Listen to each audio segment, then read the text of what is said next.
Now, like you and me, anytime we hear a story, we have an expectation that the hero is going to be a white, middle-class, Anglo-Saxon Protestant. It's the truth. It's the truth. And that's what the Judeans thought. They thought the hero should be someone just like them. And it's not. They would have become incensed. They would have bristled and been insulted by this fact that Jesus had the hero as a Samaritan. They would have taken offense. Because they would have related directly to the characters in the story and been insulted.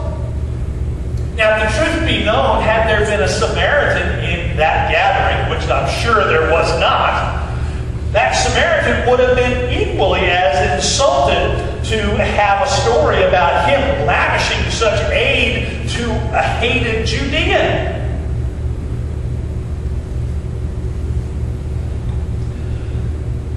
This parable is not just instruction.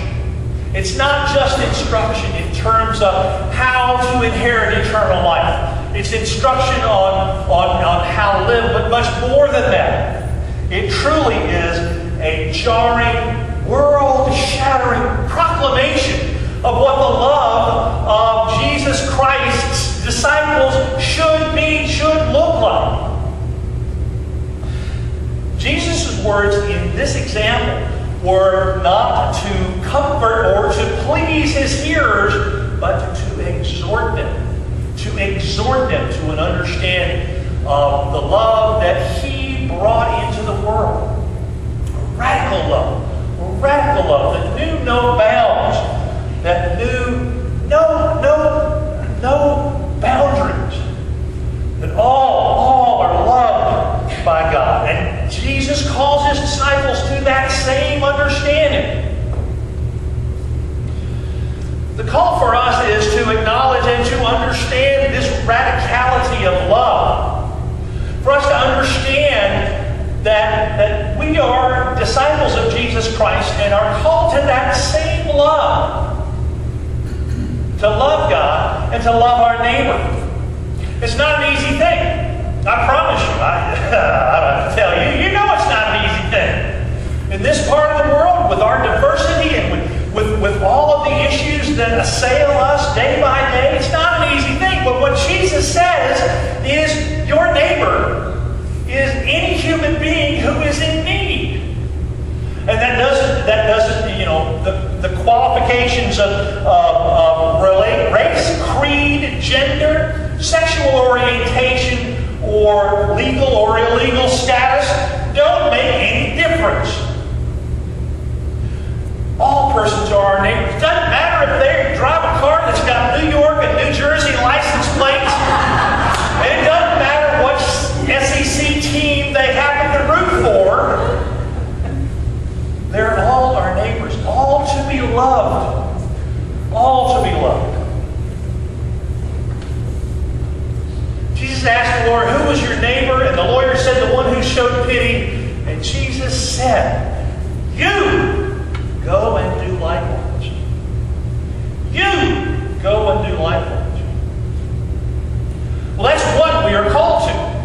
That's what the call of inheriting eternal life, the call of loving God and loving neighbors as ourselves is. Well, that's what? The when of that call is now. The when of that call is now. Anthony DeMello, in a little book entitled More 1 Minute Nonsense, tells a little story about a young man who speaks to his master, and he shares with his master his dream for what he will do for the poor. And the master says, well, when do you suppose you will make this dream come true? He says, well, when the opportunity arrives. The master says, opportunity never arrives, it is here. Our call to love God and to love our neighbors as ourselves is what we are called to. When we are called to that is now. Where? Right here. Right here. Right here. In our environment. In every circumstance in which we're in. How? Lydia always asks me, well, you got great ideas, but tell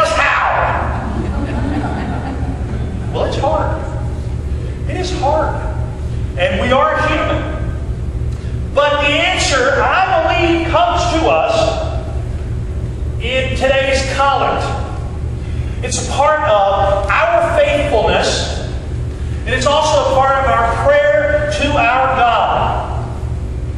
And the collect says in the second line, grant that they may know and understand what things they ought to do, and also may have grace and power faithfully to accomplish them.